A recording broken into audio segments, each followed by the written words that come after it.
Good morning students. आज आप सभी लोगों को समांतर रेखाओं के बारे में बताया जाएगा, पैरेलल लाइंस के बारे में बताया जाएगा। दो या पैरेलल लाइन होता क्या है, समांतर रेखाएं क्या होती हैं?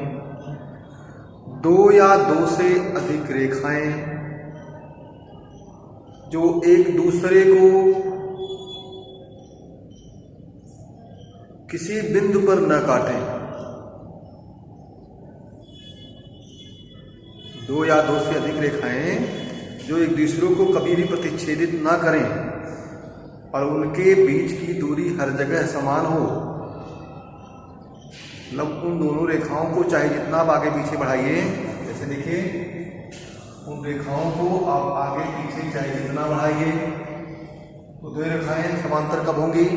जब इन दोनों रेखाओं को चाहे दाएं तरफ चाहे बाएं तरफ चाहे जितना भी बढ़ाइए, लेकिन एक दूसरे को प्रतिच्छेदित न करें और हर जगह बीच की दूरी, इनके बीच की दूरी हर जगह क्या हो? समान हो। ठीक है, तो इन्हें कहते हैं समांतर रेखाएं। एक बात पुनः, समांतर रेखाएं क्या हैं? ऐसी दो रेखाएं या ऐसी दो या दो से अधिक रेखाएं जो एक दूसरे को कहीं भी प्रतिच्छेदित ना करें, उन्हें आगे पीछे चाहे जितना भी बढ़ाया जाए उनके बीच की दूरी हर जगह समान हो, तो उन्हें हम समांतर रेखाएं कहते हैं। मतलब एक ही तल में स्थित दो या दो से अधिक रेखाएं जो एक दूसरे को कहीं प्रतिच्छेदित ना करें, एक दूसरे को कहीं ना काटें, उन्हें हम क्या कहते हैं? समांतर रेखाएं। अब होती है एक तिर्यक रेखा। क्या होती है? दूसरा क्या है? तिर्यक रेखा। तिर्यक रेखा, ट्रांसवर्सल लाइन। तिर्यक रेखा है क्या, आपको बता दिया जाए कि ऐसी रेखा, ठीक है, जो दिए गए रेखाओं को भिन्न भिन्न बिंदुओं पर प्रतिच्छेदित करती है। एक ही बिंदु पर नहीं, भिन्न भिन्न बिंदुओं पर, माने अलग अलग बिंदु पर प्रतिच्छेदित करती है, उसे हम तिर्यक रेखा कहते हैं। जैसे मान लीजिए ये देखिए आपकी दो रेखाएं हैं, ये यम और यम, और ये आपकी यल रेखा है। आपने देखा इस यल रेखा को, यल रेखा यम को इस बिंदु पर काट रही है, मान लीजिए इस बिंदु पर काटें, और यल रेखा को बी बिंदु पर काट रही है। तो एक ही बिंदु पर दोनों रेखाओं को नहीं काट रही है ना, तो इस रेखा को, जो यल रेखा है, ये तिर्यक रेखा होगी। ठीक है, अब आप समझिए, आप देख रहे हो कि जब दो रेखाओं को, अब यहाँ समांतर रेखाएं पढ़ा रहे हैं, दो समांतर रेखाओं को जब एक तिर्यक रेखा काटती है, दो समांतर रेखाओं को जब एक तिर्यक रेखा काटती है तो इससे 8 कोण बनते हैं।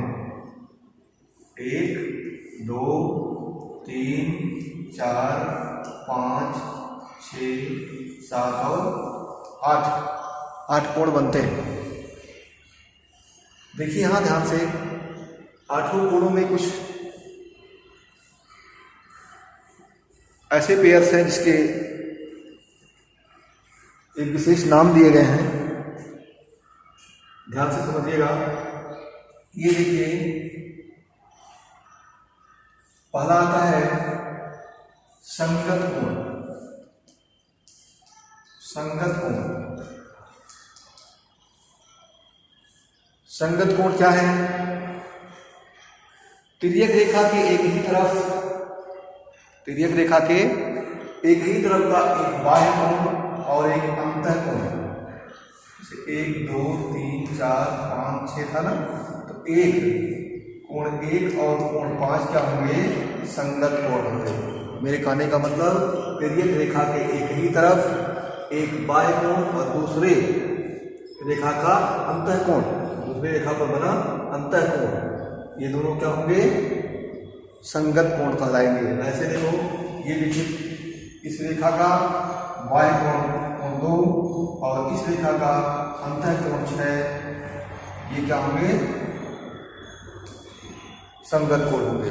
और जब दो रेखाओं को ऐसे ही 1 और 5 बार क्या हुआ? संगत कोण।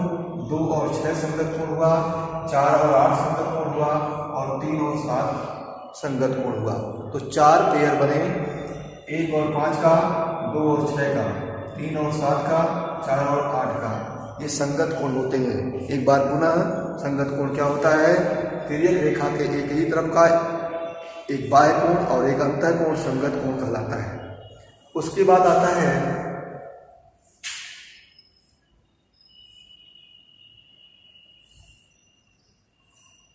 ये तो संगत कोण हो गया। उसके बाद आप पढ़ लीजिए अंतः एकांतर कोण। ये कोण अभी मैंने 1 2 3 4 5 6 7 और 8 लिखा। अंतः एकांतर कोण क्या है? ये देखिए तिर्यक रेखा के विपरीत दिशाओं के अंतः कोण। विपरीत दिशाओं का मतलब इसका देखिए तिर्यक रेखा की एक बाएं तरफ है और दूसरा दाएं तरफ है। इस रेखा पर बाएं तरफ, इस रेखा पर दाएं तरफ, इसको हम अंतः एकांतर कोण बोलते हैं। ऐसे ही तो अंतः एकांतर कोण क्या हुआ इसमें? अंतः एकांतर कोण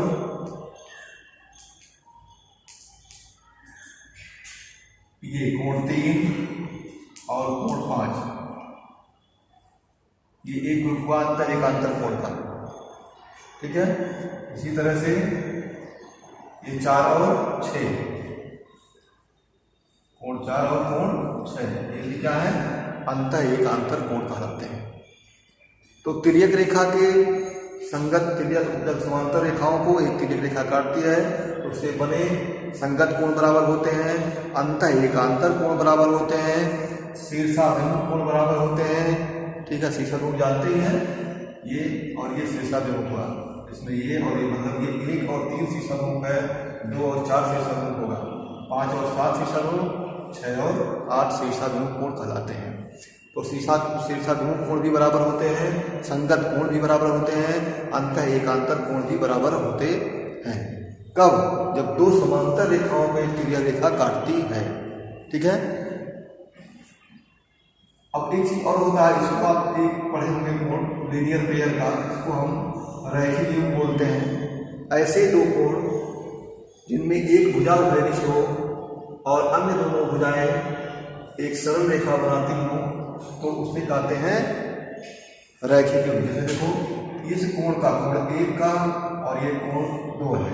कोण 1 का ये जो भुजा है ये दोनों में कॉमन है, एक में भी है और 2 में भी है। और जो अन्य दोनों रेखाएं हैं ये देखिए सरल रेखा बना रही हैं, तो कोण 1 और कोण 2 ये क्या होंगे? रैखिक युग्म होंगे। और रैखिक युग्मों का योग कितना होता है? 180 अंश। ठीक है, तो इस पे आपको आज कुछ क्वेश्चंस हम देंगे, इसे आप सॉल्व करेंगे और कोई दिक्कत होगी तो आप हमको बताइएगा। Thank you.